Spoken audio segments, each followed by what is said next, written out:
Well, good morning, good afternoon, or good evening, whenever you happen to be watching. Welcome to the Six Bugle Podcast. I'm your host, Rudy Ruiz, and today we have a very special guest, Dr. Burton Clark. Dr. Clark was a very active member of the National Fire Academy, was in charge of the Executive Fire Officer Program.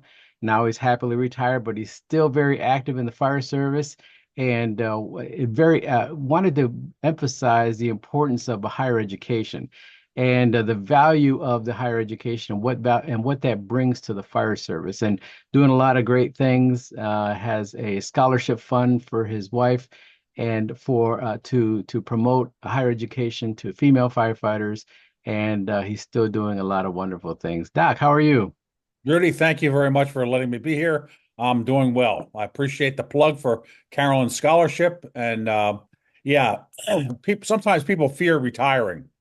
Right. But, I've had so many wonderful opportunities uh, since that time that I would have never dreamed possible. Yeah. And so don't fear it.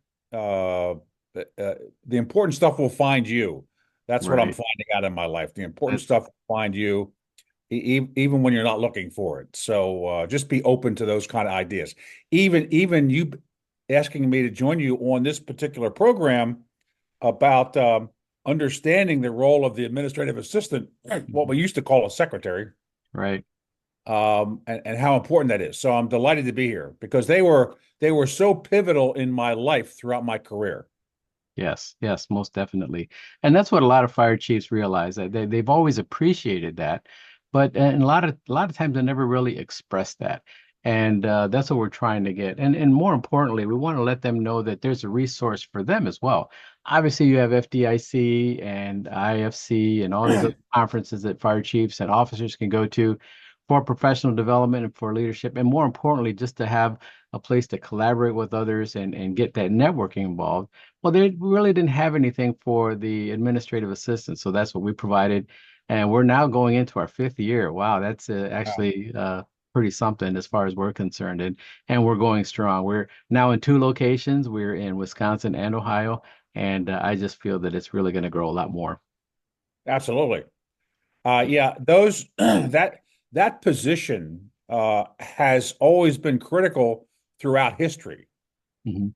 But sometimes we don't recognize that Right. because just the simple concept of having a scribe, because a lot of times the leaders in the old world actually didn't know how to write down stuff, whereas Mhm. the scribe was the one that had that skill set to write down what was going on at the meeting, to keep notes. Right. So, and many times throughout history, that scribe went from um, different leadership groups to different leadership groups. As the top guy moved on, the scribe stayed where they were. Right. So many times the scribe had that historical perspective in terms of what happened, and also knew all the players that were involved in the process. Yes. So that position is very critical, both quantitatively and qualitatively, uh, that we don't recognize or value, because Right. on the surface it doesn't, especially in the fire service, it doesn't seem heroic, Right. right? Because it's not an emergency kind of thing. It's behind the scenes. It's when everything is calmed down, or even in hectic moments, they're the ones that maintain the civility and the calmness to actually get the job done. So, yeah, it's so critical. Yeah. And some people want to be in that role. I mean, Sure. that's their value. That's what they bring to the table. So, Absolutely. So, throughout your distinguished career, Doc, at the National Fire Academy, particularly leading with the Executive Fire Officer Program, you interacted with countless fire service organizations, and I know you still do. Could you share a specific example of how you've seen an effective administrative assistant positively impact the fire department's operation or its leadership effectiveness? sure. Well, firstly, I'll go directly to the Fire Academy itself, and like you talk about the Executive Fire Officer Program. Sure. And actually, it was a team effort, but Chuck Burkell and I were really the leading players. So don't leave out Chuck. Whenever you mention Right. Burt, Oh, you got to definitely. mention Chuck too when it comes to EFO. Absolutely. Um, but we had administrative support personnel that really made the system work. And it wasn't our idea. That's what we inherited. Right. Because very early on, let me give a real quick example of how critical this is. Sure.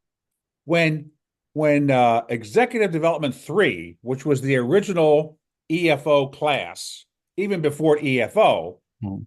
one of the first things that was put into that curriculum was the students had to do a research project at the fire academy, and Okay. they were put into small groups of maybe 10 people, and they had to do this thing within the time frame that they were there.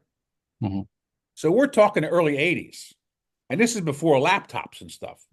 Right. So immediately, one of the things that Ann Courier, later Ann Fabian, did, she made sure there was the clerical support that these fire chiefs could handwrite their Mm. research papers, turn them in, and within 24 hours, this army of clerical people, we think of clerical, Right. converted that chicken scratch into typed work Yes. that then could be reproduced and handed out and shared with the rest of the class. Right. I think that experience for all those people that came to the original program was eye-opening Yes. in terms of how critical it goes back to that scribe thing, Right. how critical it is to be able to get your ideas in some kind of format that's legible to other people, Right. Right. right? And and So and, go and ahead. it goes beyond that initial group. It's now historic, right? Legendary. Yes, And yeah. yes. So all those papers, they were saved, they were archived, right? Right. Because they were now available. And for me personally, you also know that I'm dyslexic. So very early on, I in high school, elementary school, middle school, high school, I was not the head of the class Mhm. because you had to write something and turn it in, and it was terrible. But when I got to college, my mother was my first administrative assistant. How about that? I mean, you can't do better than your mother being your Right. administrative assistant, She's right? not going to let you down. She's not going to let me down. So she was the one that really took all this stuff, and I literally typed it, corrected the spelling, corrected the grammar, and now when I turned it in, all of a sudden I was brilliant. Well, I was Right. still the same person, Right. right? Yeah. So that is so critical that we understand. You can have all the greatest ideas in the world, but if you can't communicate them well or know how your different audiences receive information, you're dead in the water. Right. And I Right. think that administrative assistant, whatever we call them today, is so critical. And even in the military, you'll have a general, but they always have an I don't know what the technical term is, but they have an officer that helps them do that work. Right. That's a valuable position. Right. And that position is a stepping stone to other kind of things for that officer. Right. So yeah, we haven't recognized it enough. We know it's there. We value it more and more, but yeah, it's still critical today. So there's one example, and then the other examples, I have less direct visibility with, but also what we would tell people when EFO got started and they had to do their applied research projects, right? Mhm. Right. Being a dyslexic like myself, I knew people had to have that resource available to them. Mhm. So I would tell my students right away, I said, look, here's the APA guideline book. You don't have to memorize this, but you need to find somebody that knows how to do this. Right. Give it to them. Let them be that person that takes your ideas and make sure it fits into the right format. Right. And the students that did that were the ones that were most successful because that burden of doing that was taken off of them, Right. right? So now fast forward again to EFO, and uh, so now they didn't have to do a paper in class; they did the paper at home. But now we were getting 400 EFO applied research projects submitted to us every year. Mhm. That could be an administrative nightmare. Yeah. But thank goodness we had administrative support staff that really took over that job. And they became the gatekeeper. They became the knowledge base. Without them, Chuck and Burt could not do their job. Yeah. And they Without did it without batting an eye. And they that, did right. a heck of a job. Yeah. Well, you were a recipient of that, Yeah, right? absolutely. You Absolutely. called up and you talked to them, and Yeah. they solved your problem for you. Yes. That Yes. made Chuck and Burt look so much better. That's what made the EFO program so successful, because that administrative part did not become a barrier to Right. your success or the organizational success. Right. Yes. And, And and, that's and even for the contractors, they got paid to do the evaluation. They turn their paperwork in to get paid, right. right? Right. So Yeah. that system has to go smoothly, Right. right? If the trains don't run on time, the system falls apart. Absolutely. Well, Absolutely. those administrative assistants, they keep the trains running on time no matter what's going on around the institution. And Yes. that is so vital. And Yeah. even just look, however you voted, we're going to have a new president. Right. One of the first things they did was identify their chief of staff, Yes. Hmm. right? Because that Key. that that chief of staff is like the highest administrative assistant you can get in government right now, Right. Yes. right? They're the gatekeeper. Yes. Okay. So that's why it's so critical. And they know everything about you. You can't hide from them. And they're Right. supposed to. Right. That Right. that's part of that process, because if they don't know your strengths and weaknesses, they can't help you. Absolutely. So Absolutely. it's a symbiotic relationship that certainly the people that have um that understand that value couldn't do without them. Yeah. Right. Right. I No, don't know if I answered your question or not. no, no. I knew you were going to hit it out of the park. You added a little bit of history. You included how it affects one of the most admired accomplishments in the fire service throughout the country, even around the world. We've had whenever I was in any of my classes, I've always had someone from another country, so it directly affects people around the world. And also how the administrative assistance not only helped you, but helped me, helped the program, and helped others around the world. Imagine the impact that they had from people all over the world, and how they improved the level of fire service, how we were able to deliver our product, right? And Absolutely. that's just amazing. And a lot of times they don't think about that, or worse, us as fire chiefs don't recognize that, and or just take it for granted, and that's the worst thing you can possibly do, because they are so valuable to our organizations and to our own success stories. So, as someone who has helped develop many fire service leaders, what would you say to chiefs and officers about the importance of recognizing, supporting, and investing in their administrative support staff's professional development? Absolutely. And at the fire academy and the federal government in general, there's a whole administrative assistant um, infrastructure Hmm. in terms of training, recognition.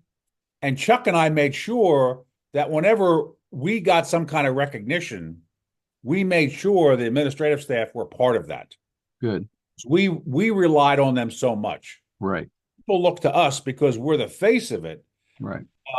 But the heart and soul that keeps it going are those administrative staff that do the work to make sure everything is working properly.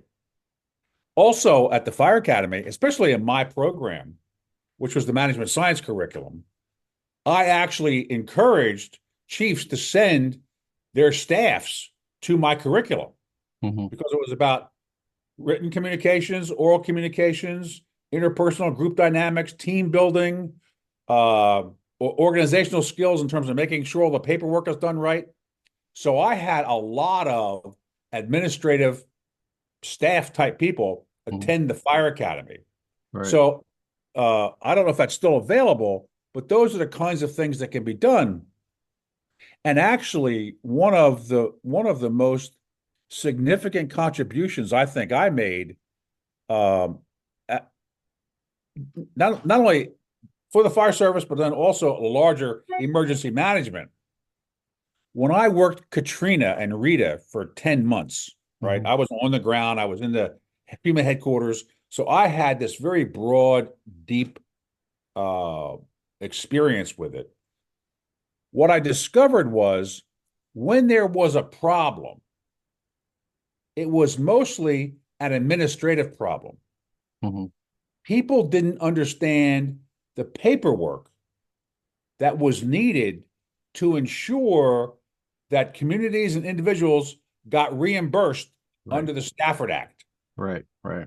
That from the top to the bottom, and there were so many players from the federal to the state to the county to the local, they didn't have a clear picture of how this all connected together Right. because they all needed different pieces of information to make sure people got reimbursed Right. Hmm. under public PA public affairs, Right. which people don't realize the individual assistance is what gets the TV camera, but it's the public assistance that rebuilds the bridge, Right. that pays the overtime, Hmm. that fixes the road. That's Right. where the big bucks is. Hmm. And that was typically always the challenge. So when I came back, I said, look, there's got to be a better way to integrate all these things. Hmm. And as a fire guy, what I realized instantly was that the ICS system Right. is basically an administrative paperwork process, right? It Yeah. is. Yeah. Sure. Yeah. And everybody uses the same pieces of paper Right. with the same number on it. Okay. Yep. But the fire service had not come to value that monetarily Okay. because firefighters don't like to do paperwork, Right. right? And the Yeah. fire service doesn't like to do paperwork. Right. Paperwork is not our thing, Right. all right? Yeah. Oh, We'd, we'd yeah. rather, Absolutely. we'd rather scrape barnacles from the bottom of the fireboat than A- type a special report, right? I mean, that's, Absolutely. Absolutely right. Yep. so yeah. So what I realized, I said, if you took the ICS paperwork system and put it on the Stafford Act fiduciary requirements, Hmm. everybody walked away happy. So I created this curriculum called Administration of Public Assistance for Community Recovery. Okay. And I went to EMI. I said, look, I got this class I put together. They Hmm. weren't interested. Hmm. So I said, okay. I went to my bosses, the fire academy. I said, can I run this 1 week class? They said, sure, Clark, just to shut you up, we'll let you do anything. Right. So, so I got some of some leading people in the ICS world. I said, look, I want you to come over and help me do this paperwork class. They thought I was nuts in the beginning. But then when I showed them what I was trying to do, they caught on very quickly Yeah. because they had been on the other side when they either didn't get their money back or they had to give money back. That's right. Yeah. So that got their attention real quick. Absolutely. Had Absolutely. nothing to do with red lights and siren. Right. But when it comes down to the dollars and cents, you can get people's attention. I got their attention. Yep. Well, guess what? Of all my programs, that's the only one that still survives today, Nice. right? Because and a lot of times it's fire department administrative staff, it's emergency management administrative staff, it's all the people that are not political appointees. They are the ones that are going to be there for 20 or 30 years and know how to make their system more adaptable and usable when the bad thing really happens and people are looking for the records. Right. Right. Absolutely. And because we had all these people working on this, we discovered some stuff that is just absolutely I'll give you some examples if I may. Sure. Right? Absolutely. There was a request for reimbursement from this local fire department that FEMA turned down because on the paper it said they were conducting welfare checks. No, distributing welfare checks. Okay. That's what the verbiage was in what the description of what they're doing. Distributing welfare checks, and that's not under the Stafford Act. You can't do that. Well, when I went back, that's not what they were doing. They were conducting welfare checks. It Right. was a search and rescue mission. Mhm. So just because they had done the wrong word, Yeah. got stopped. So now Yeah. everybody's up in arms, Right. right? Yeah. Something as simple as that. Something as simple as that. Yeah. But that's on the surface, it looks foolish. But remember, the federal government gets in trouble if they just give away money frivolously. Right. And it's our money they're giving away. So Absolutely. we want to make sure that the paperwork is right, Right. all that kind of stuff. Yes. Another one we found out was that apparently, I may have these wrong, but I think they're pretty close. In California, they would have a bulldozer on a flatbed truck, right? Okay. Hmm. But they were two different billing things because the driver of the flatbed truck gets paid, but then also the bulldozer guy gets paid, right? Sure. Hmm. So when they were together in staging, they'd get paid. But then they'd be deployed, and the flatbed truck would take the bulldozer up to where they were doing their job. The bulldozer guy could get paid, but the flatbed guy wouldn't get paid because now it wasn't part of the process. Right. It was a simple piece of equipment. Well, Right. we realized if you sent the flatbed truck back to staging, it could get paid, Right. Okay. Yeah. Makes sense. Yeah. right? So you know, so by creating the class, the people that worked on making sure they understood, they became very expert Yeah. at all these little things that made a big difference. Yes. Um, if you want to get a building, public building redone, you have to have the paperwork as to when the last time the roof was done. Okay. The value of the roof deteriorates like the building does over time, Yeah. appreciation. Right. So if you don't have records that it was rebuilt halfway through that, then you don't have the documentation, Right. Got to be right? based on its age and its Exactly deterioration. right. Yeah. Now, if you say there's this in there, but you don't have the paperwork to prove that this was a brand new ice machine you had, then you can't get reimbursed for it. Right. So all those finite little things, which to some people, I can't do that level of detail, but Right. administrative assistant people, that's their job. They Right. value that. They Yeah. understand that, Right. and they can make the fire chief or the emergency manager look brilliant because Yes. all that stuff is done. Yeah, and it gets repaid. Otherwise, if not, then it's on you. It's on the All right. department or on the community or on the Yeah. county, even, Yeah. Yeah. as far as the state goes. So yeah, absolutely. So that's those little finite details are critical. Yes. And that's what I'm talking about, Doc, that those little things like that that you don't even think about or that you don't want to think about is Right. something that these folks do think about and Yep. they do pay attention to those minor details, and it makes a significant difference. And a lot of times we don't even recognize that, but I think we're starting to understand that this is a valuable position in the fire Absolutely. service, in the fire departments, and they need to be recognized as well. They're doing it like we all do it, right? Doing it because we're proud of our what we do, we're proud of our mission, but we also like to get a pat on the back every once in a while. Absolutely. Maxwell once said, "How do you know when someone needs a pat on the back? Check to see if they're breathing, because everybody enjoys a pat on the Yeah. back, Yeah. right?" Yeah. And there's the and of course you're humble. Oh, I'm not doing it for that. I'm doing it for this. And no, but it's okay. It's you deserve a pat on the back, and you deserve to be recognized. And we Yep. say just say thank you and accept that acknowledgement, because I'm acknowledging you for something that I think is valuable, and you should acknowledge that I'm acknowledging that. So Yeah. Yeah. it's very, very, very important.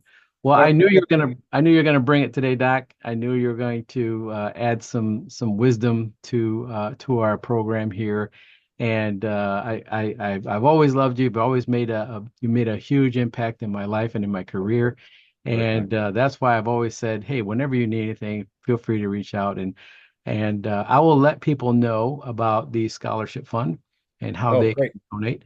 And also, if this class is still going on at the academy, let me know, and then I can forward that information to our listeners. Oh, And certainly. The Administration of Public Assistance for Community Recovery. Yes, it's still done, and they good. actually, I think they still offer it around the country. Okay. So a county could bring it into their their community under Excellent. that program.